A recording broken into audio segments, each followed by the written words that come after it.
Alright, in this portion of the video we're going to look at how to shoot green screen footage and other types of VFX shots in pretty basic terms. We're not going to go too deep into it, but it should give you a basic understanding of how to get started with this kind of stuff. So first up, green screen. So in green screen, it's all about lighting. If you get the lighting wrong, you're going to have a hard time in post. This is definitely one of those things where you do it right on set, so you have less to worry about later on. Now, sometimes you can't do everything the perfect way, and you're still gonna have problems. You're gonna have problems later on, but just having these things in your mind will help you, um, you know, have a checklist of things to do while you're on set. So I would highly recommend going on YouTube, looking up Shane Hurlbut green screen, and watching this video right here. Shane Hurlbut is an ASC member. He's a cinematographer. He's done films like Terminator and a bunch of others. Terminator is just one of my favorites. And this is probably one of the best videos that shows and breaks down how to light green screen at a very high production level. You won't have access to all of this gear, but the techniques that he talks about are standard all the way through, and they should help you really get that checklist going of, hey, did I make sure the subject was far away enough, and just things of that nature. It's about 18 minutes long. It goes into pretty good detail. It goes into very nitty gritty specs. To be able to pull off what he does, but you can see the result is really, really good. So let's see what is next here. So lighting your subject and the green screen separately. That's one of the main things. Really, you want the lights hitting your subject to be not the same lights that are hitting the background as well. So you want to light your green screen separately from your subject. In this example, we can see these lights right here. These are KinoFlow tubes, I think, and they're lighting our subject right here, and this light, and I'm assuming there's another light back here that's lighting the background.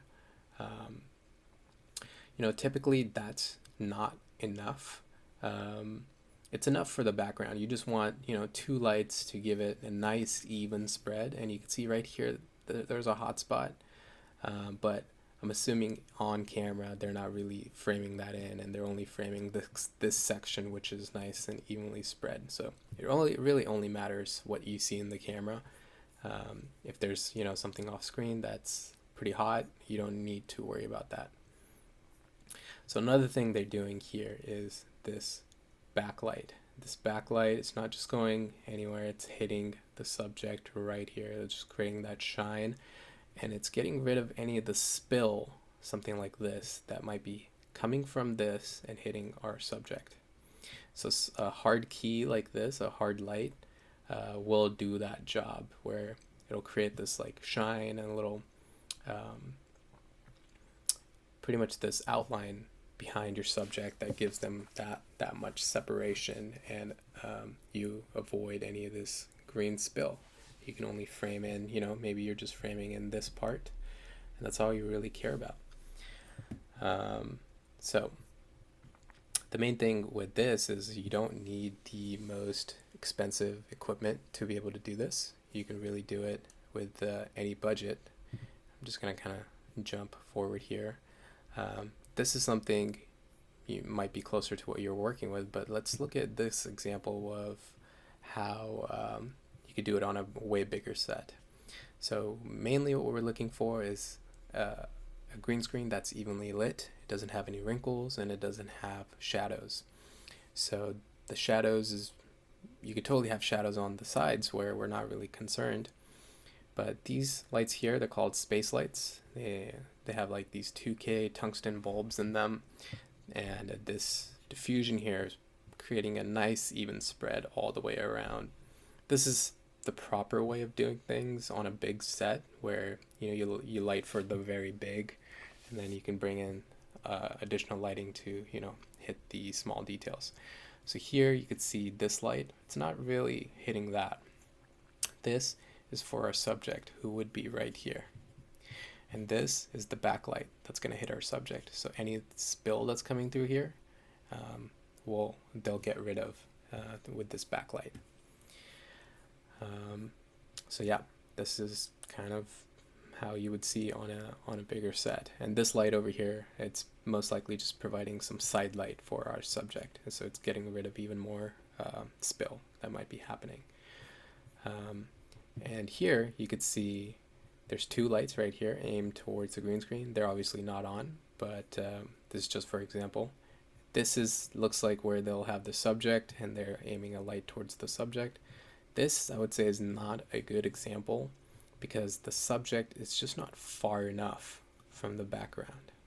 You want to be far enough and still have the background in the shot, the green screen in the shot, because you want to avoid that spill we talked about right here. In this example, you can see the subject is kind of far away. It'd be nice if they were even further, they could avoid any of this spill. But sometimes you're just in situations where you can't avoid it. And there's no backlight here either, so that's something to consider that you can try to add to the subject. And it's just a nice addition, and it'll help you out in keying later on when you go into After Effects.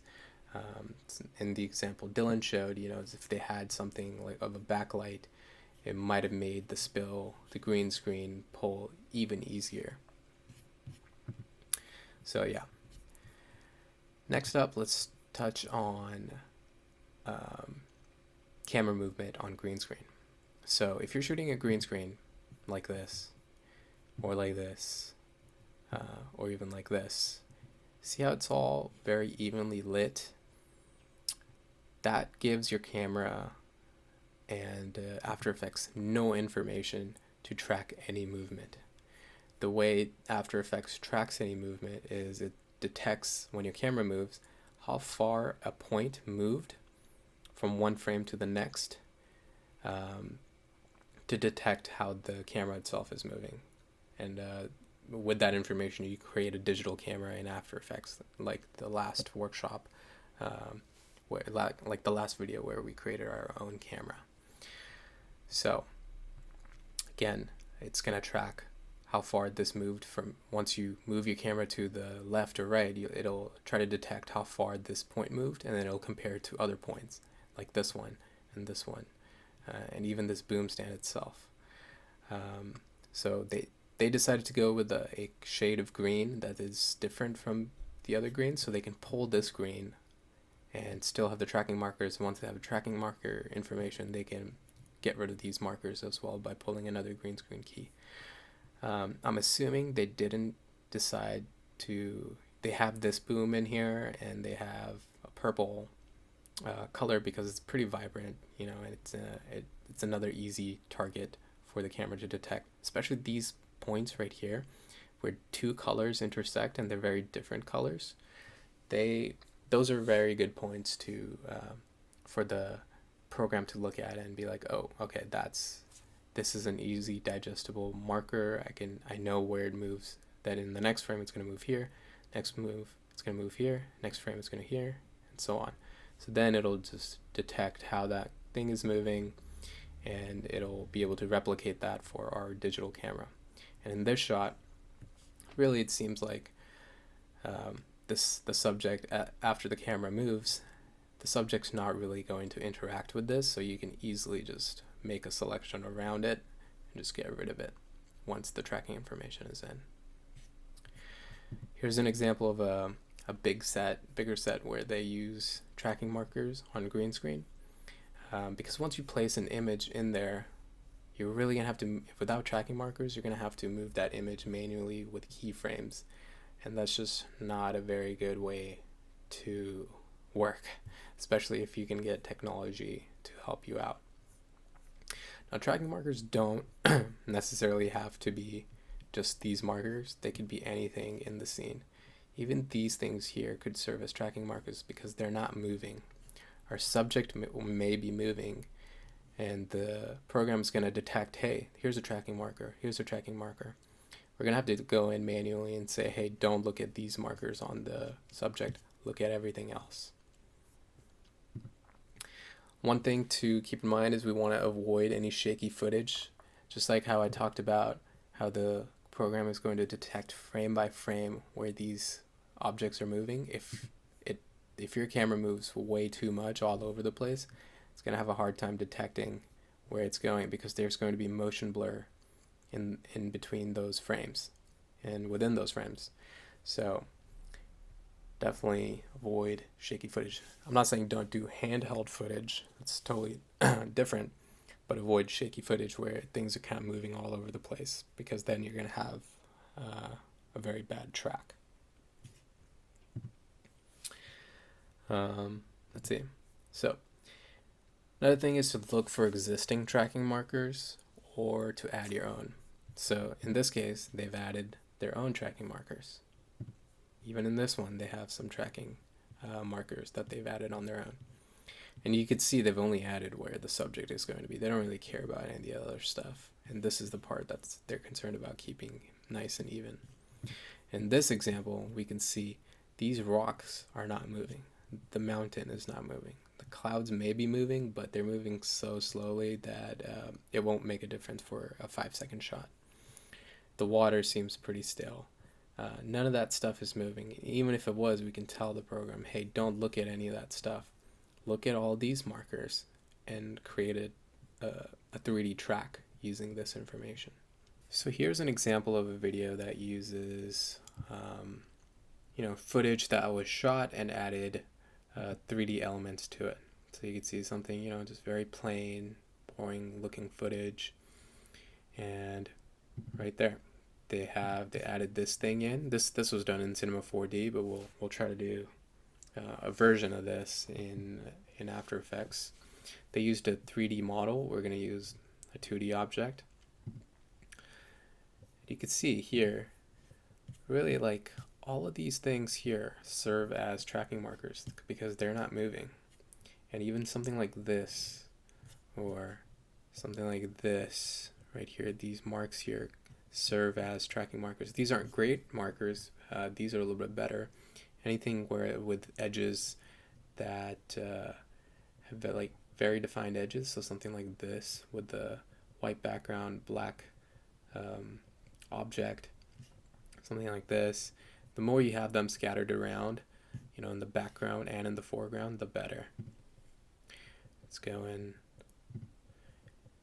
here. You can even see some of the mask done here in this object. It's not very clean, but it's pretty good. And that's a 3D object. And now we got a camera that's a little bit shaky with a handheld feel to it. They're still able to do it because of all these things here that serve as tracking markers. And it feels like that thing belongs in the scene.